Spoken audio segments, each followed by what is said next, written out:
For weeks now, New Jersey residents have been plagued by unexplained drones flying overhead. Is there intelligent alien life? And if so, has the government been covering it up? All right, UFO sightings the military can't explain. Congressional hearings, Pentagon whistleblower. What does it all mean? What does it all mean? We are here to try and figure it all out with our new Ancient Aliens podcast. There is a doorway in the universe. Beyond it is the promise of truth. It demands we question everything we have ever been taught. The evidence is all around us. The future is right before our eyes. We are not alone. We have never been alone. Listen to the Ancient Aliens podcast, available wherever you get your podcasts.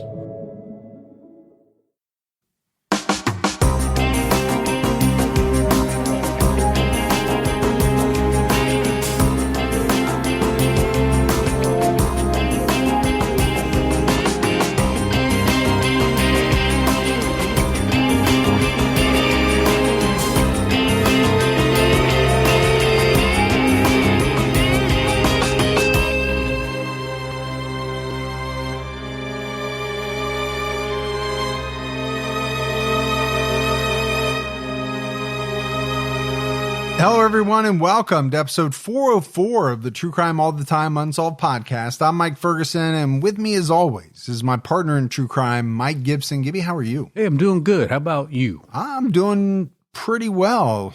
Definitely a lot better than I was last week. That's good. Feeling good. The voice is good. Let's go ahead and give our Patreon shout-outs. We had Stephanie Williams. Hey, Williams. Scott 85. What's up, 85? Amber Sweetheart. Well, thank you, sweetheart. Scott Kane. Hey, Kane. Sydney Waddell's back with us. Thanks, Sydney. Dessa. Well, there's Dessa. Kelly jumped out to her highest level. We love you, Kelly. Amber Palmer. Hey, thanks, Amber. Dixie. Wait for it. Normus. Well, thanks, Normus. I have to really put a pause between those two. I can relate. Kara Jet. Did you say Kara? Kara Jet. Yeah, I was laughing too hard from what you said. What up, Jet? And last but not least, Natalie R. Hey, Natalie. And then if we go back into the vault, this week we selected Rhonda Allred. All right, Rhonda. Yeah, Rhonda's a big fan of the show, good friend of the show. Yeah. Been with us a long time, but also, has communicated with us a lot over the years, emails, voicemails, things like that. So it's awesome. Appreciate it. We have a lot out right now, Gibbs. We dropped a Patreon episode on Saturday where we're talking about the disappearance of Jeremy Burt, which occurred in 2007. He's never been found. But obviously, as in most cases, police believe someone knows what happened to him. I think the very interesting part about this case is that in recent years, there's some things that have come out, which have led to speculation that Jeremy's disappearance could be related to an earlier missing persons case in the same area. Yeah, very fascinating. Yeah, the connections and what they mean. We also have a brand new episode out right now on True Crime All the Time where we're talking about James Van Callis. April Millsap was murdered while walking her dog on a popular trail. Prosecutors used data from her fitness tracker app and, a few eyewitnesses to help secure a conviction in her case. But, it was very circumstantial, but a lot of fascinating details. So make sure you check that out. All right, buddy, are you ready to get into this episode of True Crime All the Time Unsolved? I am ready. We are talking about the disappearance of Stephen Clark. 23-year-old Stephen Clark disappeared on December 28th, 1992, in a seaside town in North Yorkshire. Nearly 30 years later, his parents were arrested on suspicion of murder, accused of killing their son, and burying his body in their back garden. Well, how creepy is that? Well, it's creepy if they did it, right? But how bad would it be if your son had been missing for almost 30 years and then police came and arrested you and charged you with his murder? Stephen Clark was born in the United Kingdom, but he spent most of his life in South Africa. According to the Northern Echo, his parents, Doris and Charles Clark, worked as police officers. Stephen was hit by a truck when he was just 2 years old. He suffered severe injuries and was in a coma for a month. His parents were told he would never be able to walk or talk again. To be hit by a truck. Wow. At any age is brutal. Yeah. But to be hit by a truck when you're 2 years old. Now, some people say, kids are able to absorb some of these injuries better than adults. I've heard that. Is it more flexible? Maybe bones or something? Things haven't developed. I don't know. But obviously, these were very severe injuries. He was in a coma for a month. And if a doctor comes out and says to you, hey, your son's never going to be able to walk or talk again, I mean, that would be devastating news. For sure. Stephen recovered from his injuries, but was disabled due to them. His left arm was damaged and he walked with a pronounced limp. The BBC reported that his ability to walk was severely impaired. His family said that Stephen always had a positive mindset and didn't let his disability get in his way. He was described as determined, enthusiastic, and happy-go-lucky. And I don't know if you've seen people like this, Gibbs. People who have gone through something really horrible that's greatly affected their life in a negative way, but they are like the most upbeat people you've ever met. Yeah. And they don't let this type of stuff or what happened to them get them down. If anything, they seem happier than most of us. I know. And more determined than most of us. Kind of like that character in Best of Show, Eugene Levy's character with the 2 left feet. Yeah. Yeah, he was determined to win the dog show. I don't know how that compares to what I'm talking about now, but... Well, he didn't let his 2 left feet hold him back. No, he didn't. He also didn't let it hold him back from going on to star in Schitt's Creek. Victoria recalled about her brother. Per the Daily Mail, Stephen was not a worrier at all. And he used to say to me, if you worry, you die. And if you don't worry, you die. So why worry? Hey, that's a good point. And it's a great way to live if you can manage it. I have some people in my family who are major worriers. I myself have never been one. I don't worry about a lot of things because of that kind of very idea. I've never found worrying to really help at all. So why expend the calories on it? The outcome's the outcome, right? It's going to be what it's going to be. Now, that's not the same as making sure you're prepared or, things like that. But just straight worrying, sitting around and worrying has never really done anyone any good. No. But it doesn't mean people can stop. No, you're always going to have, certain people are always going to worry. Yeah, some people are just built that way. His family tried to help Stephen live as normal a life as possible. His younger sister, Victoria Orr, said she was protective of him despite Stephen being 14 months older. For example, when they were younger, she would often walk in front of Stephen and make funny faces so people would look at her instead of him. What a sister. Yeah, it's really heartwarming when you think about it. As a youngster, to have the presence of mind, to know that people are most likely looking at your older brother. Some people are probably, unfortunately, even making fun of him. You're going to do everything in your power to take the focus off of him and put it onto you. Yeah, because you know how cruel some people can be. Victoria described her brother as an avid Arsenal fan, a music lover who could play the baritone euphonium, a great swimmer, and someone who loved computing and IT. Stephen also had a great sense of humor. Okay. I know Arsenal is a big soccer team, or football team, as they would call it. Yeah. Over there. I've heard of that, of Arsenal. It's my son-in-law's favorite team. Is it? Yeah. I did not know that. Yeah. I didn't know he was a big football fan. I didn't either till I got his Christmas list. Was that on it? It was. Arsenal tickets? No, just the poster. Like a poster or shirt. Okay. Stuff like I was that. like, okay, how extravagant are you going on these Christmas gifts?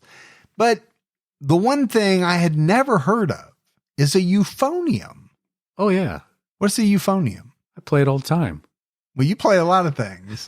That doesn't mean they're real or that you really know what they are. Sometimes I get it out, dust it off, and get busy. I have never heard of a euphonium at all. The family moved back to England in 1990. They lived in Guildford before settling in Marske, a small fishing village in North Yorkshire. Stephen participated in the Rathbone Society in nearby Redcar, a non-profit that helps people with disabilities find employment. He was awarded Apprentice of the Year. I mean, and I'm telling you right now, I know we're going to delve into some darker topics, right, as we progress through the episode. But right now, as we stand talking about Stephen Clark, this guy's blowing me away. Sure. I mean, I'm in awe of the mindset he has and how he's living his life. Overcoming obstacles. Stephen Clark disappeared on the afternoon of December 28th, 1992, in Saltburn by the Sea, a small town near Marske. I wonder if it has anything to do with that movie. Saltburn? Yeah. Yeah, you kept telling me to watch it for a long time. I finally did and thoroughly enjoyed it, except for the very last scene, which I was completely perplexed by. Well, the one I had to do the body double thing for? Yes. Yeah. But I don't know. I remember the castle was called Saltburn. I don't think it had anything to do with where it was located, but I could be wrong. Good flick. Yeah, it was good. Different. Just, took a detour right there at the very end. Stephen and his mother, Doris, went on a walk that afternoon. They both stopped to use the public restrooms at the pier. Doris saw Stephen enter the men's room, but she never saw him leave. Charles wasn't with them that day. He had gone to watch a Middlesbrough soccer game. Stephen and Doris decided to walk from Marske to Saltburn and back, a trip that they had made many times. The pier was about 3 miles from their home. Charles and Doris recalled that Stephen was put out on the day of his disappearance because Charles asked him to pay for a ticket to the Middlesbrough match. Stephen decided not to go. However, they don't think he was angry enough that he would want to leave home. And the one thing we haven't talked about is that, yes, Stephen lived with obstacles, but he was able to walk and talk, right? The doctors came out and said that he would never do either. And so obviously, and I'm sure he worked pretty hard, he managed to accomplish those two goals. Right. And it sounds like he was taking some pretty long walks here. Yeah, absolutely. Now, to some people, 6 miles round trip is not that far. To me, that is a marathon. You'd be lucky to get halfway into that. Yeah, I might have to call an Uber. You look like you're getting winded just thinking about it. Doris waited for Stephen outside the restroom for a while. She later explained that she didn't go in because Stephen would have been horrified if she had. But is that something you're going to regret down the road? Are you going to wish that you went in and checked, or at least ask somebody, hey, can you go in and call out my son's name to see if he's in there? Yeah, I mean, we've talked about all the things that people regret. This is going to be one of them, whether you should or not. It doesn't matter. You're going to have guilt over a lot of different things, but I understand what she's saying. What 23-year-old man wants his mom to walk into the bathroom to check on him? Yeah, I wouldn't want, my mom to come in if I was in the bathroom back in the day. Like, hey. No, I bet you didn't. I'm talking about public bathrooms. Yeah, I'm talking about that too. So Doris eventually went home, expecting to find Stephen there, but he never showed up. Charles came home from the football match and started looking for Stephen. He searched the beach by their house and traveled to Saltburn. At the time, Victoria was living away from home. Charles and Doris called her and told her Stephen was missing, but they didn't want her to panic. Still, Victoria was worried about her brother. It was highly out of character for Stephen to leave for long periods of time without telling anyone. Stephen's family reported him missing. The police were especially concerned because he left his wallet, glasses, and watch at home. Detectives eventually came to believe Stephen had come to harm. His bank account has not been accessed since he disappeared, and there's no evidence he traveled anywhere on his own. Well, yeah, when they said he left his wallet, his glasses, and his watch. I'm not so worried about the watch, but the wallet and his glasses makes you wonder. Yeah, I mean, you and I have talked about it a number of times. To me, what a person leaves behind often, sets my mind down a path as to, whether they left voluntarily or something happened to them. And most people who are, going to, let's say, go start a new life, they're going to want their glasses. They're going to want their wallet. Yeah. And, here's Stephen, who's got some obstacles. Is he the candidate to just run off? And I would say probably not. Not that he couldn't, but it did sound like he probably relied on his family for certain things. Seemed unlikely. Yeah, seems very unlikely. And not accessing the bank account. All right, so you don't have your wallet. You haven't accessed any money. How you paying for anything? Where you staying? How you eating? To me, none of that is a good sign. No. One theory was that Stephen went into the water, but there was no evidence to support this. And you're going to have a ton of theories that pop up in a case like this, because what else do you have but theories? Well, yeah, I mean, you're going to run down any thought that comes across, right? I mean, could he got into the water? And my assumption is if he were to fall into the water, it would be much tougher for him than it would be for most people, given the things that he was dealing with. Stephen's case went cold. The Clarks appealed to the public for help. In the years after he went missing, Doris said they were asked to declare their son legally dead, but they just couldn't bring themselves to do it. And I do think that would be hard for a family. That's a hard decision to make. It is. You are essentially saying, I'm giving up my hope that this person will ever be found or will come back. Yeah. Go ahead and close the case and we'll just call it done. Now, in some cases, there's a financial reason that, someone needs to be declared legally dead. Right. But I don't know if that would have been the case here with Stephen. In September 1999, an anonymous letter was sent to the Guysborough police station about Stephen's disappearance. The identity of the letter writer remained a mystery for years. In 2020, the Cleveland and North Yorkshire police initiated a cold case review and reopened Stephen's case. Detective Chief Inspector Sean Page told the BBC that they followed a significant number of lines of inquiry. Since they reopened the case, he said there's no proof of life, and we believe Stephen has come to serious harm. The case continues to be classified as one of suspected murder. And I don't know how really they could lean towards anything else, Gibbs, given everything that we've talked about. Sounds like they don't believe he harmed himself and that he didn't decide to take off for a new life. So what options are you left with? Yeah. And when he talks about there's no proof of life, well, I'm taking that to mean, in all the years that have gone by, there've been no sightings. Nobody said, yeah, I saw him here, I saw him there. And we do have that sometimes in unsolved cases. The public was shocked on September 15th of that year when Doris and Charles Clark, now 81 and 78 respectively, were arrested on suspicion of murder. The Cleveland police didn't name the couple, but they confirmed their arrest to the Press Association. Doris said they denied murdering their son, adding, "There's nothing I can say, except for the shock of being arrested." I was going to say, you imagine being approached by the police thinking, oh, I wonder if they're here because they got some updates. News Yeah. on what happened to our son. But instead they say, hey, you both are being arrested. Doris is 81. Charles is 78 years old. These are not young people.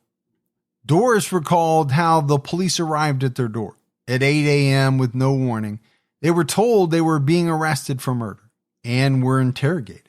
Doris was accused of murdering Stephen, and Charles was accused of burying him in the back garden of the family home.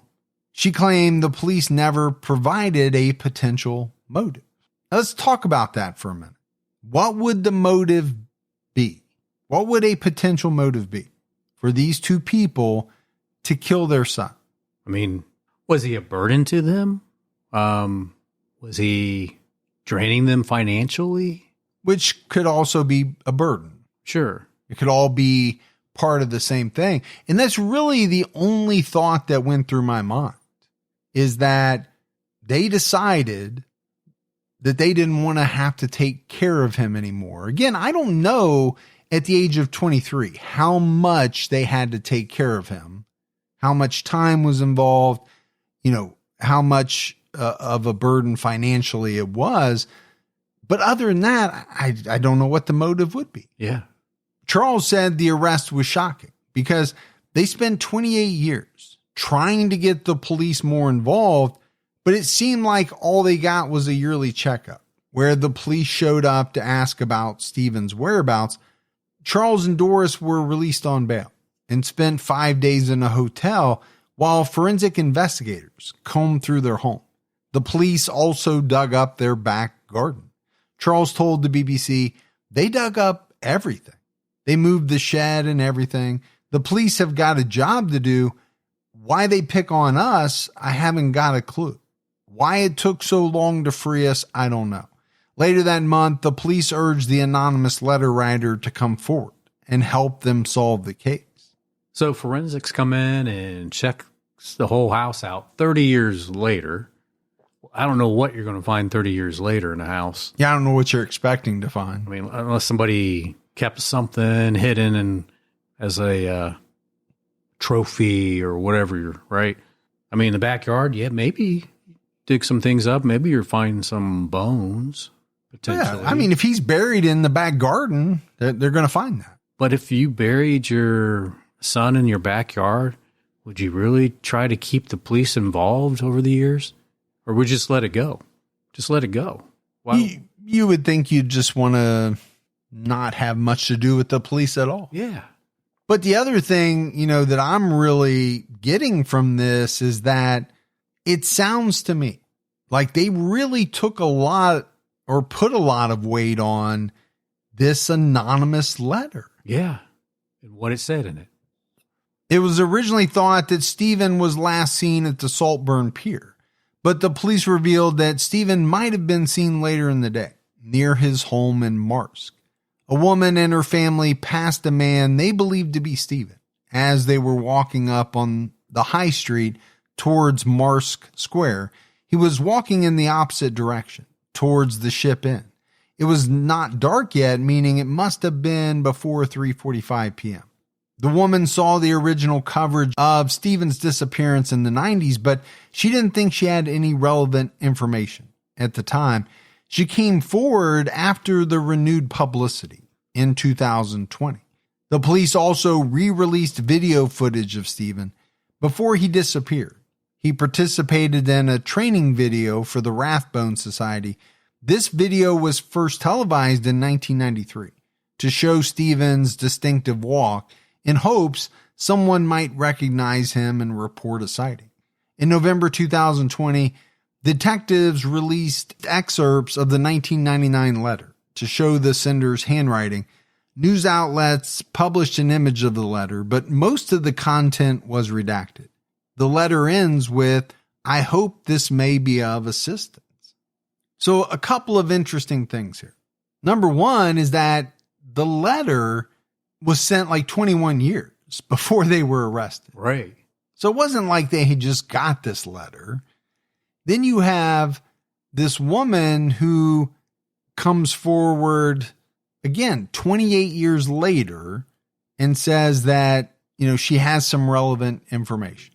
And I'm assuming, it doesn't say it exactly, but I'm assuming that was kind of the basis for maybe the pier not being his last known location, it being closer to home. So then, was his mom lying? Or, as far as she knows, he went in the bathroom, never came out. She went on home, and he was seen down closer to their house, but unaware to her. Well, I don't know. There's a lot of mysteries here so far. According to Detective Chief Inspector Sean Page, this letter is just one of several key lines of inquiry in the case. The letter was sent to Guysborough Police Station and is very precise in nature. The letter writer intimated that Stephen was dead and that they claimed to know who the person responsible. It was, like 21 years ago. So the letter writer could have died since then. But if anyone recognizes the handwriting, we would urge them to get in touch. So one thing that I'm having a little bit of a problem with is that, if they're putting so much weight on what was in the contents of this letter, why did they wait 28 years to act on it? Well, I think they were just holding it and not sharing it at first. But I think when this lady came forward saying she had relevant information about Stephen, maybe this sparked some new interest into this letter. Well, it must have helped to corroborate what was in the letter in some way to the point where they felt that they could go arrest his parents. Again, we don't have all the contents of the letter. We don't know at this point everything that the woman told them. In December, investigators revealed that they were able to identify and speak with the letter writer, marking what they called a significant moment in the investigation. Well, it must have been significant because on February 16, 2021, Doris and Charles Clark were released without charges. You wonder how they felt. Had to be mixed emotions. Elation, I'm sure, that they were being released, but anger that they had been incarcerated for some time. They received a letter informing them they were released from bail, but were still under investigation and may be interviewed again. Doris Clark said about their release per the BBC, "It's wonderful. It was never going to be any other way, really. I think it is not really sunk in yet. I'm sure tomorrow we'll be feeling more completely ecstatic. It's a good thing to have happen." So, that answers part of your question, but, I still think there had to have been some anger, animosity, resentment. I don't know what you want to call it about. I know for me, if I spent any time incarcerated for something I didn't do, I'm going to have some real hard feelings. You're going to have a grudge for a while. Sure. Especially, when they release me, they don't charge me, and they say, "You know what? You're free to go, but hey, you're still under investigation and we may interview you again." Yeah, we're keeping our eye on you. But the natural question, Gibbs, is, okay, what did the letter writer tell police that caused them to release Charles and Doris? Obviously, it was something in the letter that helped lead them to the decision to arrest them. Sure. And it was something that the letter writer told them that made them believe they had made a grave mistake. Now, they're not going to admit they made a grave mistake. Not. Charles said he believed Stephen was still out there somewhere, adding, "It's been 28 years and we haven't heard a thing from him." And again, that's the other thing we talk about in Unsolved. You have a person, a child. Now he's 23 years old, but he's a child, right? Of these people. Sure.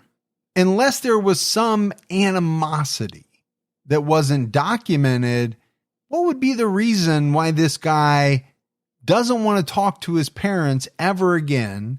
People who have helped him all his life are still helping him at the age of 23 as he's dealing with these obstacles. Well, if he's still alive, there would be no reason for that unless there was something very terrible that went on in that household that we're not aware of. Yeah, that has never, come out. But that's a thought I have in every case. And that's why, I tend to lean towards something terrible happening to these individuals, because It's kind of what all the facts point to. Doris described her experience in prison as scary and ludicrous. Okay, yeah, she's 81 years old. Yeah. Prison is scary at any age. But I think if you're an 81-year-old woman in prison with a bunch of 20-some-year-olds, that has to be very scary. And the same with Charles. You know, he's 78 years old. It's going to be different than their normal lives. Yeah, you're not sitting in your easy chair watching Matlock every day. Having tea and crumpets? Yeah. You're thrown in with a bunch of people who have done or been accused of doing probably some pretty horrible things. She said, how did they know he had been murdered? As far as we know, there's no evidence. Charles said they had been ignored during their 17-week ordeal. After 28 years of Stephen being missing, why suddenly pounce on us like that and within 24 hours take us out of our home and lock us away? I thought it was a joke. I was looking for the cameras. I thought it was a TV stunt or something where they were playing a trick on us, but it wasn't. It was horrible. I'm sure it was a nightmare. That would be one of the worst Ashton Kutcher punked episodes ever. Well, that would not go over well. You know, messing with the elderly parents of a guy who's been missing for 28 years. The Cleveland police declined to comment after the couple was released. I bet they did, because what were they going to say? How are they going to explain the logic behind it? Yeah, I don't think there's a good response for them to come out with. No, better just to say no comment. Yeah, just hope that it fades away. In April 2021, the Cleveland police announced they would spend several days searching Saltburn Bank for evidence in Stephen's case. Officers plan to look through undergrowth from the bottom of the Valley Gardens to the top of a walkway near the Spa Hotel on the edge of a steep bank. I mean, this is 30 years later. Yeah, and again, I'm sure they did some searching. How much of it, we don't know. Back when, he was reported missing. But to your point, Gibbs, we're talking about, almost 30 years later. What are you expecting to find at this point? I mean, obviously, if there's bones out there, you may find them. Yeah. Doris and Charles spoke to the Mirror ahead of the premiere of the documentary, Accused of Murdering Our Son, the Stephen Clark story. The documentary follows the couple over a period of 17 weeks after their arrest and explores two potential sightings of Stephen in the days after he disappeared. The Clarks invited the former police officer and investigative journalist Mark Williams Thomas into their home to discuss the case. Charles revealed to the Mirror that Stephen was in a new relationship at the time of his disappearance. He met a young woman at the Ship Inn in Saltburn. Charles said this relationship with the girl lasted about a week or 10 days. He liked to go to the local pub. She was there. They were about the same age. They never met other than in the pub. It was days before he went missing. It was not a serious girlfriend. He had not had a serious one. We lived in South Africa, then near London before he came here. He was nearly killed in the road accident when he was 2, remember. He really had recovered immensely. Doris added, he saw her around in Marsk. I don't know how long they had known each other. They met in the Ship Inn, but I have no idea how old she was. But both of them were convinced she had nothing to do with Stephen's disappearance. But you kind of have to look at that a little bit, right? Yeah, you're always going to look at whoever, a person who goes missing is in a relationship with, regardless of how long it is. The Cleveland and North Yorkshire cold case review team believes Stephen was in a relationship with a girl he met at the Rathbone Society. They thought this was significant because it indicated Stephen was happy when he went missing. And I think, even less of a reason for him to just take off and leave, right? If he's happy, why would he go somewhere? Why would he just take off and leave his life? So going back to, Charles and Doris talking about two potential sightings of Stephen on the afternoon of December 28th, 1992, A woman who knew the family saw Stephen up the hill from the public restrooms at the Saltburn Pier. Stan Camish, another family friend, said he saw Stephen in nearby Redcar. After he went missing, his widow told the documentary team that he spoke to Stephen. However, Camish later told the police he saw someone who looked like him and walked like him, but he only saw the man from a distance. So that's tough, right? He can't be sure. Yeah, but remember they said that Stephen had a particular style of walk. He had a very distinctive walk. The couple also addressed the witness who claimed she saw Stephen near his home in Marsk around 3:45 p.m. According to Doris, this is the time that the police suggested we murdered him. They said, we had about an hour to have done away with him. It's too ridiculous for words. Again, going back to this woman who said she saw Stephen around his home, coupled with the letter, I think is really what spurred police to arrest his parents. Yeah, I believe so. Doris said that during her interrogation, she was asked what she and Stephen spoke about that day, but she couldn't remember. She was asked if Charles was dishonest and hid things from her. She thought to herself, well, yes, he might do. At the end of the interview, a detective told her she was violent and controlling and asked where Stephen's body was. Wow. You're a very violent old lady. And tell us where the body is. In 2022, the Clark family joined the charity Missing People to appeal for answers on the 30th anniversary of Stephen's disappearance. Victoria Orr said in a public statement, Stephen going missing has been a living nightmare for all of us. Our relationship as a family was love-filled. Stephen and I couldn't have wished for a happier childhood. The family also issued an official statement, which was published by the BBC. It read, dealing with ambiguous loss is a life sentence. The constant, painful limbo of not knowing is a horrible thing to live with. We still hope that he will walk through the door one day, but we appreciate that as each year passes, it becomes more and more unlikely. We just want to know what happened. And who wouldn't want to know what happened?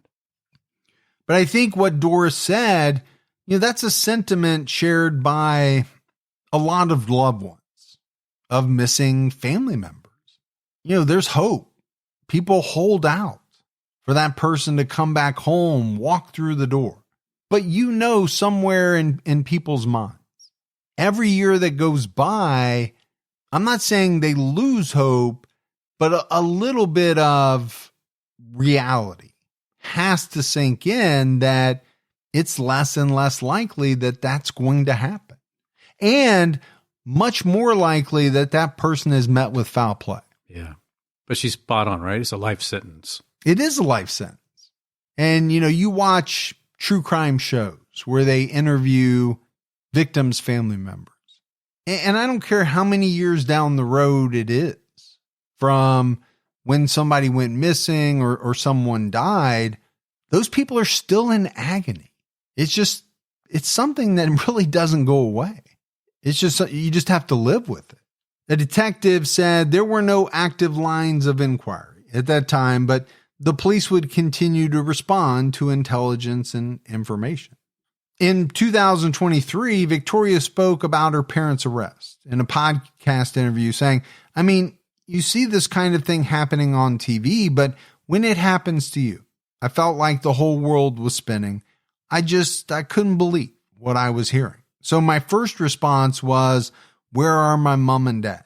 And are they okay? Because of course I know that this whole thing is ridiculous. There's absolutely no way they would hurt Stephen because of the family that we have and the relationships that we have. So it was just utterly unreal. Well, she said they were a loving family. Now, there have been people on the outside of the family who have thought, oh man, that family's got it all. They love each other. Well, it turns out that was all a facade. And inside the family, it was a nightmare.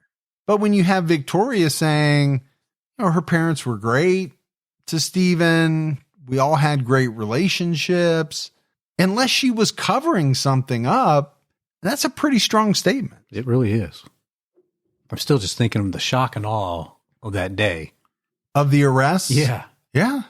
And she's kind of talking about it. She called her parents' arrest the beginning of a very long nightmare.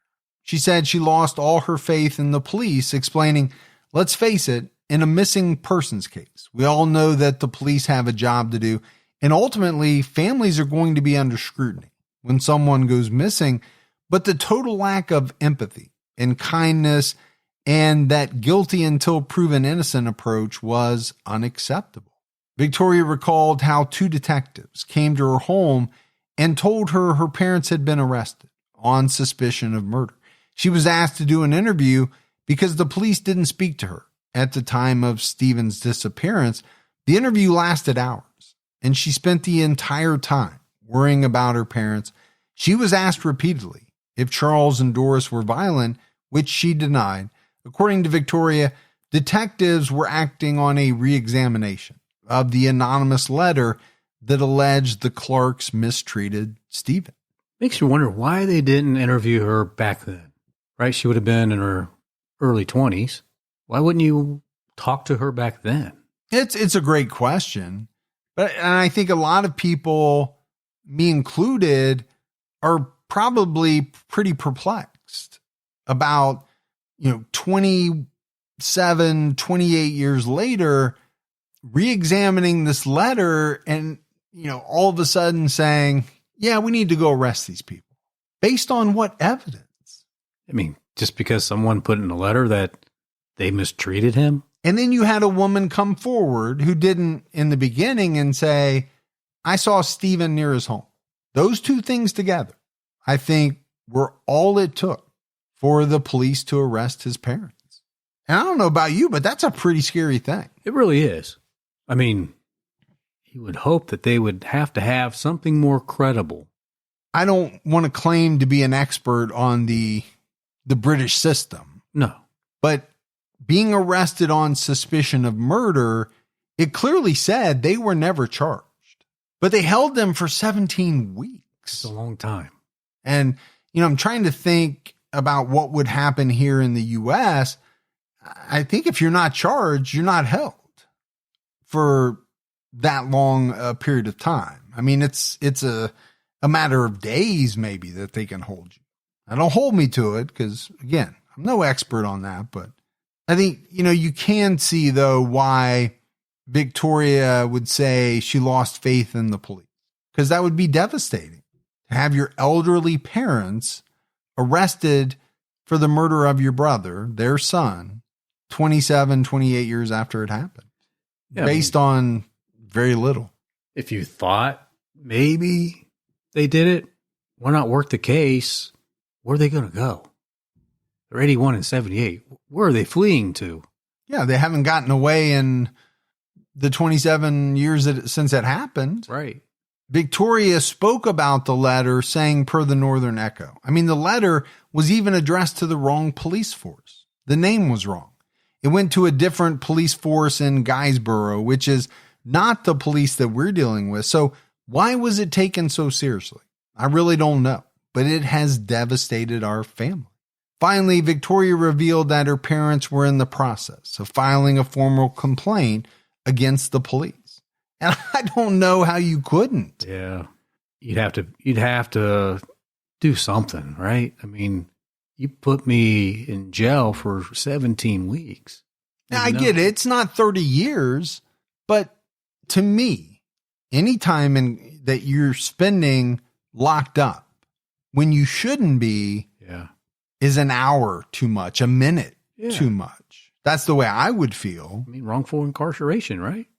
But I think, as we're wrapping this thing up, obviously it's a tragedy that Stephen disappeared and we don't know what happened to him. But then it's like you have this other tragedy that happened to his family on top of them grieving for their missing loved ones, right? Getting arrested, being accused of murdering your own son, based on what appears to be something someone wrote in a letter. Yeah. And I think that's the part that I keep coming back to because it's the part that's so shocking. And what did they do with the person that wrote the letter? Well, it sounds to me as though when they finally figured out who it was and they talked to them, they must have been able to clear something up because they pretty much immediately released them. Yeah.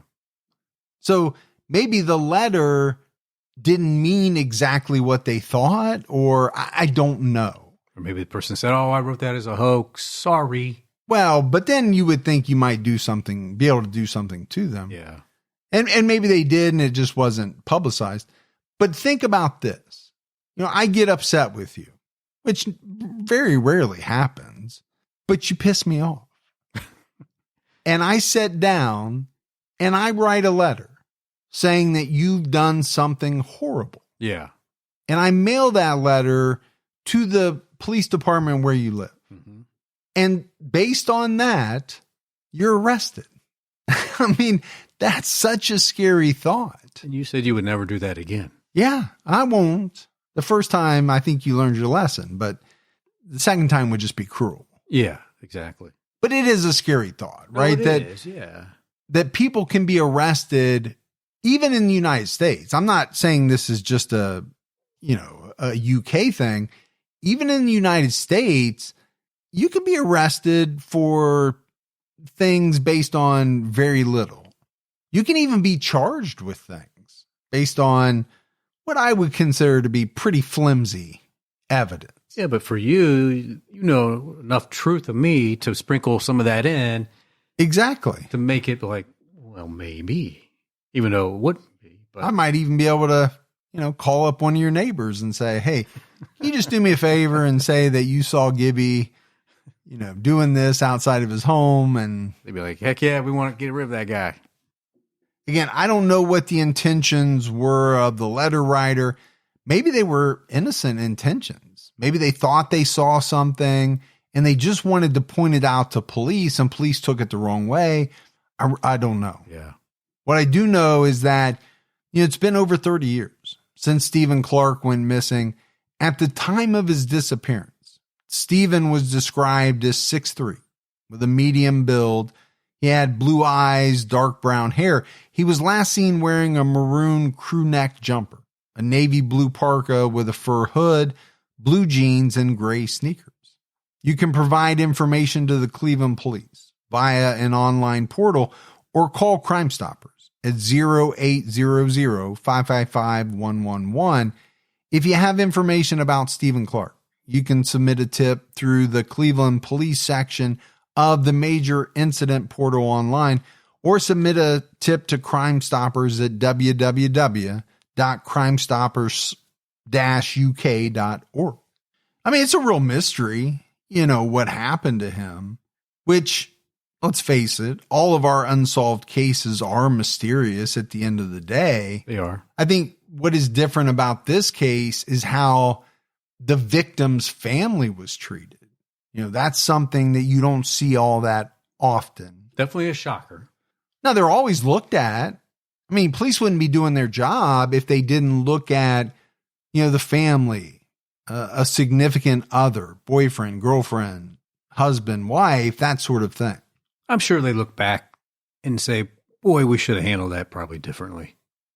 Well, and they definitely will if they end up having to cough up a bunch of money in a settlement. There might be some changes made and some people who lose their jobs. Yeah, it could be. Over something like that. But I don't know. That's it for our case on the disappearance of Stephen Clark. We got some voicemails, Gibbs. You want to check those out? Let's hear them. Hi, Mike and Gibby. This is Liz from Massachusetts. I just wanted to call in and let you guys know how much I love TCAT and Unsolved. Those two podcasts are the only ones that I listen to religiously. There's no other podcast like yours. I can't say I'm team anybody, but I do love Gibby. He seems so sweet. And you know what, Gibby? Don't worry about mispronouncing words because My sister-in-law does it all the time. Here's an example for you. We went out to dinner and had polenta. And when my mother-in-law asked how our dinner was, my sister-in-law said the placenta was delicious. Another.